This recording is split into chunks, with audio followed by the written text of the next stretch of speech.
పత్తిపాటి పుల్లారావు మీడియాతో మాట్లాడుతున్నారు. అలా చూద్దాం. 3 సార్లు గెలిచాను మంచి మెజారిటీ తోటి.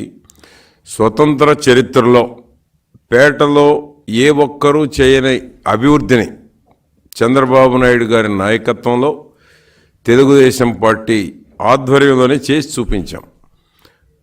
రాజకీయంగా ప్రజాక్షేత్రంలో నన్ను ఎదుర్కోలేక అక్రమ కేసులు పెట్టి నా కుమారుణ్ణి అరెస్టు చేసి నన్ను నైతికంగా ఇబ్బంది పెట్టాలనే ప్రయత్నం స్పష్టంగా కనపడుతూ ఉంది. మీ బెదిరింపులకు భయపడేది లేదు.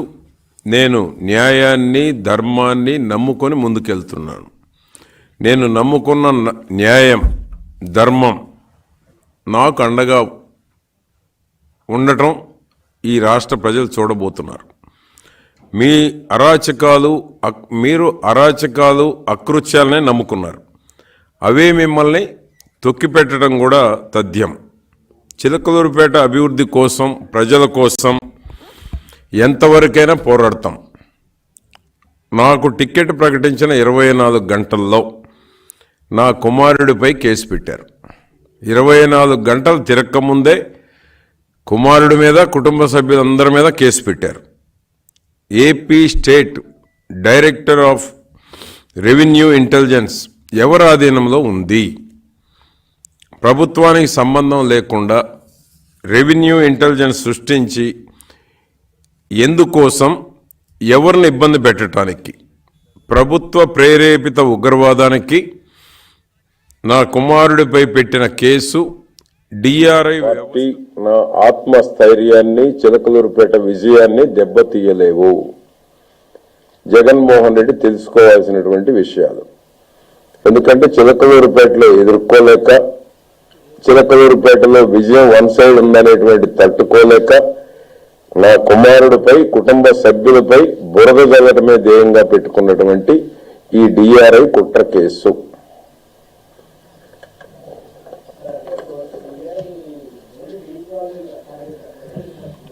డిఆర్ఐ వ్యవస్థను ఏర్పాటు చేసుకున్న జగన్మోహన్ రెడ్డి గారు ప్రతిపక్ష పార్టీ నాయకుల్లో ఎవరైతే సమర్థుతున్నారో, ఎవరినైతే దెబ్బతీయాలి, ఎవరి మీద కుట్ర చేయాలి, ఎవరి మీద బురద చల్లాలి, ఎవరి మీద అక్రమ కేసులు పెట్టాలి, దానికోసం రూపకల్పనే ఈ డిఆర్ఐ, ఏపీ స్టేట్ డిఆర్ఐ.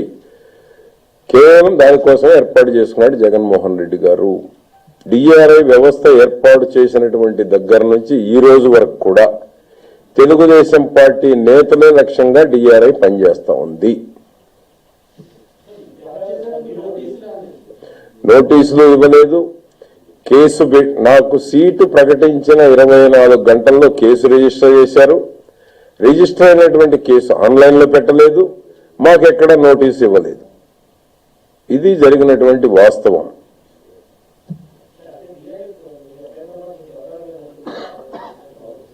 అంటే ఇప్పుడు వాళ్ళ టార్గెట్స్ ఉన్నాయి. ఎన్నికల సమయం, డైవర్ట్ చేయాలి. తాడేపల్లిగూడెం సభ బ్రహ్మాండంగా సక్సెస్ అయింది. చంద్రబాబు గారు పవన్ కళ్యాణ్ స్పీచ్ ప్రజల్లో డిస్కషన్ జరుగుతుంది. దాన్ని డైవర్ట్ చేయాలి. దాన్ని డైవర్ట్ చేయటంలో భాగమే నా కుమారుడి మీద పెట్టినటువంటి ఈ డిఆర్ఐ కేసు. నిన్నంతా మీడియా డైవర్ట్ అయిపోయింది కదా. ఈ రోజు గురజాలు జరగబోతా ఉంది. రేపు మళ్ళీ ఎల్లుండి ఎవరినొకరిని పెడతారు. ఒక సభ జరగటం, తెల్లారి డైవర్షన్కి ఈ డిఆర్ఐ ఒకరిని బలి చేయటం. ఆ విధంగా ఈరోజు డిఆర్ఐ ప్రతిపక్షంలో ఉన్న తెలుగుదేశం పార్టీ నాయకుల టార్గెట్ ఎజెండాగా డిఆర్ఐ పనిచేస్తా ఉంది. ఇంకా ఉంటారు, మీరే చూడబోతారు. ఇప్పుడు జరిగినవి చూశారు. కొన్ని ఎవరెవరు జరుగుతాయనేటువంటి కాలమే నిర్ణయిస్తా ఉంది. వాళ్ళు టార్గెటెడ్గా పెట్టుకున్నారు కొంతమందిని. తెలుగుదేశం పార్టీలో బలమైనటువంటి వాళ్ళని ఎట్లా దెబ్బతీయాలి, ఎట్లా బురద చల్లాలి, ఎట్లా క్రెడిబిలిటీ దెబ్బతీయాలి అనేటువంటి ఆలోచన తప్ప దానివల్ల వాళ్ళకే నష్టం జరుగుతుంది అనేటువంటిది వాళ్ళకి ఇంకా రియలైజేషన్ రాలేదు. వాళ్ళు ఎంతసేపటికి ఎదుటివాడిని దెబ్బ కొట్టామని సంతోషిస్తున్నారు తప్ప, ఎదుటివాడి మీద కేసులు పెట్టామని సంతోషిస్తున్నారు తప్ప, ఎదుటివాడి మీద నాలాగా కేసులు పెట్టామనే ఆతృత తప్ప దీనివల్ల ఎవరి గోతిలో వాళ్ళు పడబోతున్నాం అనేటువంటిది తెలుసుకోవట్లే ఈ రోజు కూడా వాళ్ళు. తన చెల్లి మాట్లాడింది అన్న గురించి. తన చెల్లికే అన్న మీద నమ్మకం లేకపోతే ఇంకా రాష్ట్ర ప్రజలకు ఏముంటుందని నేను అడుగుతా ఉన్నాను. చెల్లికే లేదు, ఇంకా మాలాంటి వాళ్ళు ఏ విధంగా ఇబ్బంది పెట్టాలో చూస్తున్నారు రాష్ట్ర ప్రజలు. నిన్న నుంచి ఎప్పుడన్నా ఇటువంటి సంఘటన చూసామా రాష్ట్ర చరిత్రలో? సోషల్ మీడియాలో ఒక ఏదన్నా మాట్లాడినా కేసు పెట్టడం, లుకౌట్ నోటీసులు ఇవ్వడం. ఎప్పుడన్నా ఉందా లుకౌట్ నోటీసులు? ఆంధ్రప్రదేశ్ చరిత్రలో ఇన్ని లుకౌట్ నోటీసులు ఎప్పుడన్నా ఇచ్చారా? ప్రతి కేసుకి లుకౌట్ నోటీస్. ఎటుపోతున్న వ్యవస్థ? ఏ చిన్న కేసు కూడా లుకౌట్ నోటీసులు ఇవ్వటం.